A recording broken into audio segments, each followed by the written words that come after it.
Okay, Paso, welcome back to another video. I will be interlocking my hair in this video, but before we get into the video, make sure you like, comment, and subscribe. Okay, y'all, this process took me 7 days. You hear that? 7 days. This is how the rest of my hair is looking. Usually the back will be none of my business, but looking at this video, the back don't look that bad. Okay, it does not look that bad, so I'm pretty proud of myself. After 7 long days, I am finally on to the last 2, I think 3. Yeah, so let me show you how to do this. Okay, it's really not as bad as I thought. It's actually pretty easy. Okay, so first things first, I'm just getting my hair out the way, the rest of the hair that is already done. Before I start, y'all, my hair is so thick. I don't be realizing how thick my hair is until I'm either doing my hair or until I'm putting it in a ponytail. Look at me struggling. So for interlocking, what you need to know is that you can either use your fingers to pull the hair through, or you can use these crochet needles. They almost look like sewing needles too. I got mine off of Amazon. They actually came with the little crochet pick to where what you use when you're trying to combine your locks, and then they came with this. So you're going to want to put the end of your lock into that little hole. I hope you can see it. Now there are going to be times where the end of your lock might be too thick, and that's when I like to just do it with my finger and make it easier, because it might be a little too hard. So for this, you're going to want to use either the 4-point method or the 3-point method. So first things first, I'm going down. I know my hand is in the way, but I'm going down. Another thing that is important to remember is that you do not go through the same hole more than once. Going through the same hole more than once can cause issues later on, and you don't want that. So now I'm going to I think that's my right. Yeah, I'm going to the right.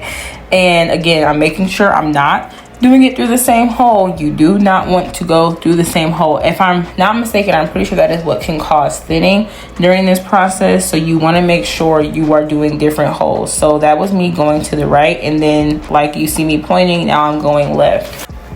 If you see, I am making sure I'm not going through the same hole that I went through before and going through it. Now sometimes there will be tension, especially if your hair is a little bit thicker, or if you go longer without retwist or whatever, but it really should not hurt.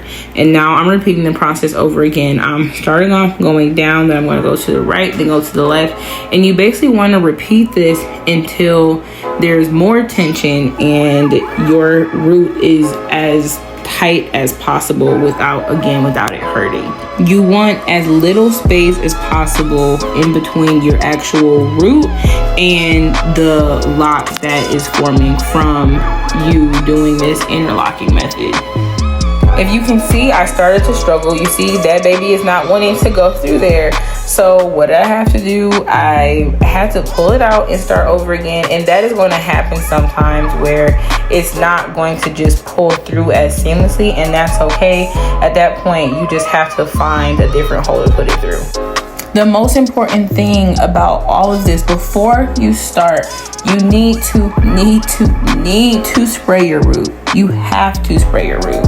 When you spray your root, it's going to make the process a lot easier, and it's going to make the process of the lock going through your root a lot easier. If not, it is going to cause tension and it is going to hurt. Okay, you have to spray your hair to make this easier process.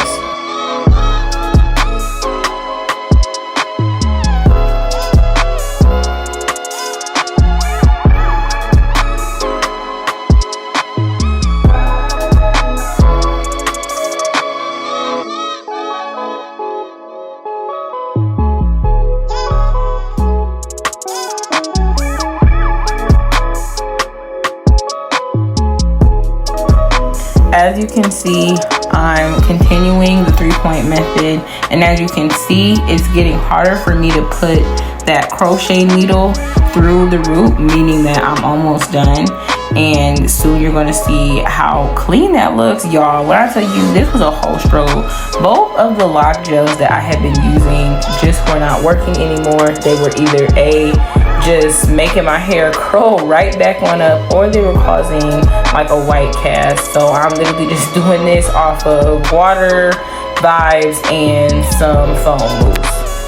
But notice how the root is starting to look as if I was to get a retwist, which means that I did it, girl, I did it. I retwisted it by using the interlocking method.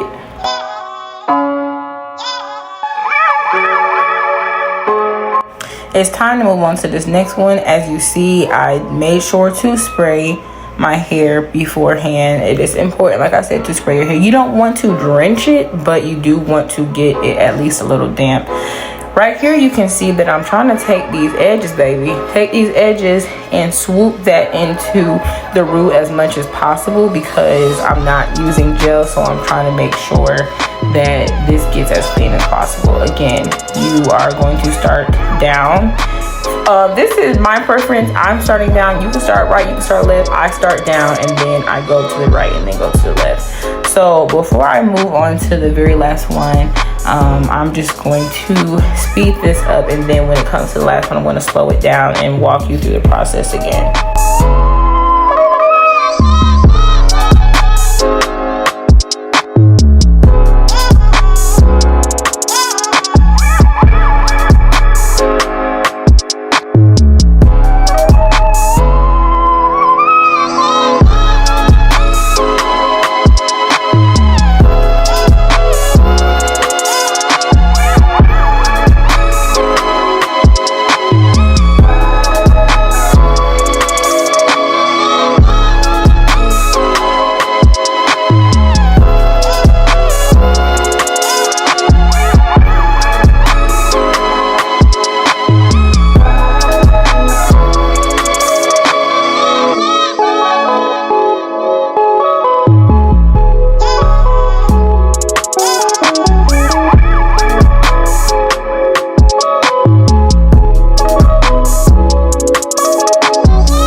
We have finally made it to the last lock.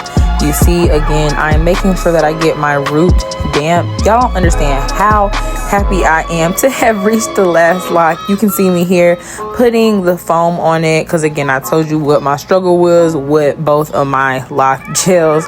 If you have a lock gel that you recommend, please put that in the comments below, because I am searching. So I am making sure I smooth every little piece of hair into that root to make sure I snatch them edges up. Okay, we need this to last as long as it took me to do this hairstyle and to do it this way.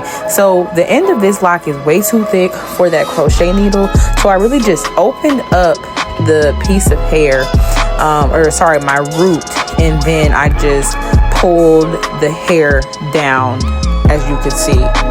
Whether you do the 3-point method, 4-point method, you want to make sure that you stick with those directions and that you don't try to put it in the same hole. So I kind of forced it to stick through, and now you see me going to the right with the needle, and afterwards you're going to see me going to the left and just repeating that same thing. It's really not as hard as what I thought it was. The most important thing is that, again, there's no tension by your hair being dry, and making sure that you don't put the hair in the same hole.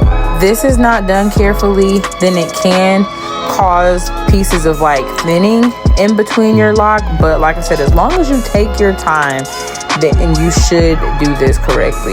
Now you're going to see me just repeat this process. I'm going to keep it in regular speed so you can see that I'm continuing to do this until there is not that much space between where that lock is forming and between the root. I want to be able to not put that needle where that root is. once the needle can barely fit through there, and once I know I can't pull the end of my lock through there, then that's how I know, okay, we're good to go. It is tight enough. You see, I'm struggling. There's tension, okay? So because I wasn't able to get it through that last time, I'm trying to put it in another hole, or form another hole, I should say, and pull it through. Again, I want this to be as tight as possible, because the reason why this is going to, well, I'm hoping it works for me, is because I sweat, okay? I sweat. I am a sweater. I am a sweater through my scalp. I work out a lot. I sweat very easily. So interlocking is supposed to help to where your roots aren't going to get as frizzy as fast. So that's what I'm really hoping and praying, that this method works. And I also hear that you can wash your hair more frequently without having to worry about frizzy roots. So you can see I'm going down again, about to finish up the process. And again, you want to see more tension towards about like the 6th or 7th time that you've done this, because that means, look at that, that means that you are closer to being done. You can tell that the lock is right next to the root, okay, meaning that I have finally finished, y'all. This took so long, being a mama, trying to pump, life was lifing, okay? But needless to say, I'm so happy. I am so proud of the way that it looks. It turned out very well. You can tell how clean my roots are. It's giving scalp, okay? It's giving scalp. It looks a lot better in the back than what I thought. And I think it'd look a lot, well, it would look cleaner if I was able to use gel. But you can see I still accomplished the goal of giving it that retwist look, but just using the interlocking method. I hope this was a helpful video. I tried to be as detailed as possible. If you have any questions, or if you want some more lock videos, I think I might do a head wrap video soon. Make sure you like, make sure you comment, make sure you subscribe, and I'll see y'all in the next video.